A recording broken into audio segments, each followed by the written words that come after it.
Infinix Smart 5 finally India market में launch हो गया है। 7200 में आपको ये स्मार्टफोन मिल जाता है। लेकिन वो कहते हैं ना कि बाप बाप होता है और बेटा बेटा, कुछ ऐसा ही देखने को मिल रहा है। 7000 रुपए की प्राइस रेंज के अंदर इतने महीनों बाद, यस दोस्तों, इतने महीनों बाद भी माइक्रोमैक्स के In1B को बीट करना क्या इतना मुश्किल है?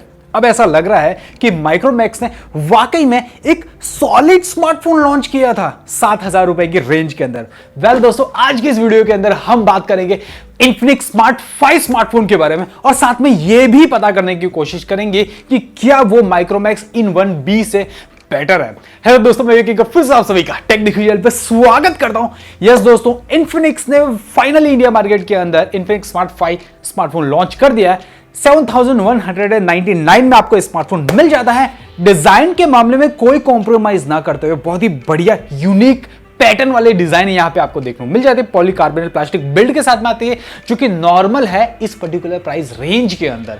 वेल दोस्तों, यहां पे आपको जो बैक पैनल मिलता है वो काफी बढ़िया है और साथ में आपको जो रेक्टेंगल टाइप का कैमरा डिजाइन देखने को मिल जाते हैं वो भी काफी ट्रेंड के हिसाब से बढ़िया है। फ्रंट साइड की बात करें तो यहां पे आपको एक नॉच डिस्प्ले देखने को मिल जाता है। स्मार्टफोन की डिस्प्ले की बात करते हैं, यहां पे आपको बहुत बड़ी डिस्प्ले देखने को मिल जाती है। 6.82 इंच की एक बड़ी डिस्प्ले देखने को मिल जाती है जो कि एक HD+ डिस्प्ले है। तो क्योंकि ये स्मार्टफोन थोड़ा सा बड़ा है तो खरीदने से पहले थोड़ा सा इन हैंड फील लेके देख लीजिएगा, क्या ये आपके छोटे से हाथ के अंदर आ पाएगा या नहीं। वो चीज बहुत ही इंपॉर्टेंट रोल प्ले करती है। और क्योंकि ये स्मार्टफोन थोड़ी सी बड़ी डिस्प्ले के साथ में आता है, इसलिए जो लोग स्कूल की पढ़ाई घर पे बैठ के कर रहे हो उनके लिए स्मार्टफोन काफी बेटर रहेगा क्योंकि उनको बड़ी डिस्प्ले चाहिए होती है। आगे बढ़ते हैं, बात करते हैं प्रोसेसर डिपार्टमेंट की, तो यहां पे आपको मीडियाटेक का G25 देखने को मिल जाता है।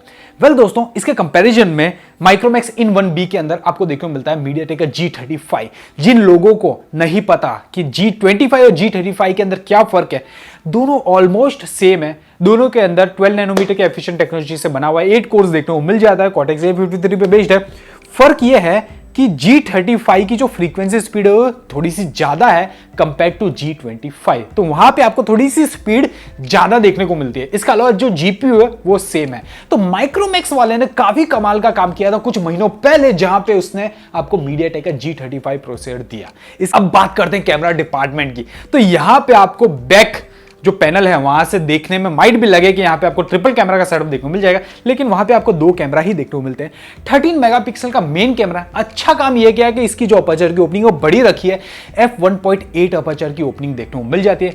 दूसरा जो कैमरा है वो मेरे हिसाब से सिर्फ लगाना था इसलिए लगा दिया, वहां पे आपको लो लाइट सेंसर देखने को मिल जाता है। इसके कंपैरिजन में माइक्रोमैक्स In1B के अंदर आपको 2 मेगापिक्सल का डेडिकेटेड डेप्थ सेंसर देखने को मिल जाता है।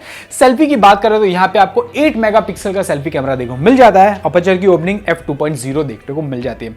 बैटरी की बात करें तो यहां पे आपको थोड़ी सी बड़ी बैटरी देखने को मिल जाती है।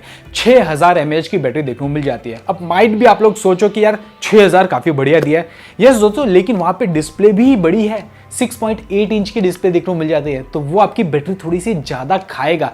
इस वजह से यहाँ पे जो बैटरी की साइज है वो भी थोड़ी सी ऊपर रखनी बहुत ही जरूरी हो गई थी। तो यहाँ पे आपको 6000 mAh की बैटरी देखने को मिल जाती है। फास्ट चार्जिंग के नाम पे यहाँ पे इस पर्टिकुलर प्राइस रेंज के अंदर आपको 18 वॉट की फास्ट चार्जिंग आप एक्सपेक्ट भी नहीं कर सकते। तो नॉर्मल जो चार्जिंग है वही देखने को मिल जाते हैं।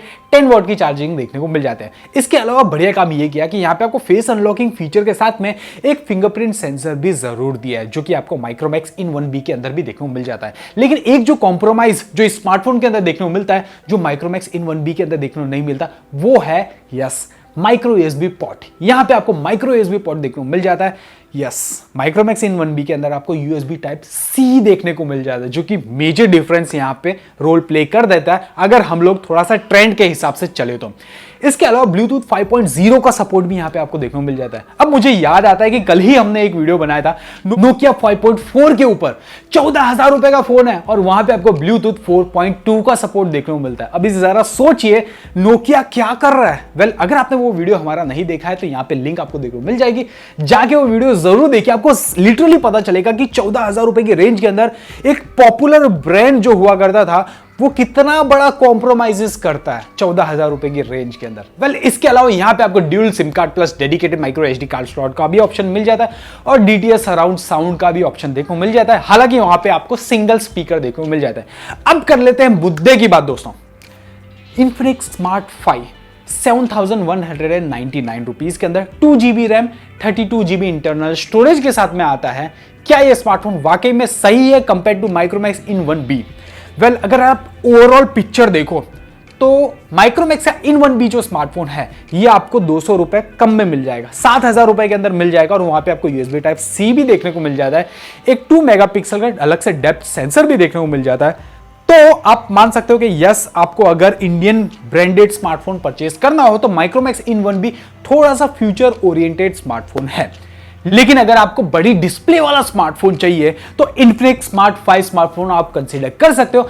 7,200 रुपए के अंदर आपको ये स्मार्टफोन मिल जाता है। So question of the day, please हमें नीचे कमेंट में बताइए कि आपके पॉकेट के अंदर अगर 7,200 रुपए हो तो आप Infinix Smart 5 स्मार्टफोन खरीदना पसंद करोगे या फिर माइक्रोमैक्स का In1B स्मार्टफोन खरीदना पसंद करोगे? हमें नीचे कमेंट में जरूर बताएगा। आई होप आपको हमारे वीडियोस अच्छे लग रहे हैं। अगर अच्छे लग रहे हैं तो प्लीज वीडियो को लाइक कीजिए, टेक देखोजी चैनल को सब्सक्राइब कर लीजिएगा, नोटिफिकेशन बेल को ऑल पे हिट कर लीजिएगा। इसके अलावा साइड में कुछ वीडियोस अगर आपने चेकआउट नहीं किया तो प्लीज जाके चेकआउट कर लीजिए। मिलता हूं नेक्स्ट वीडियो के अंदर, तब तक के लिए tata bye bye. This is Vivek signing of.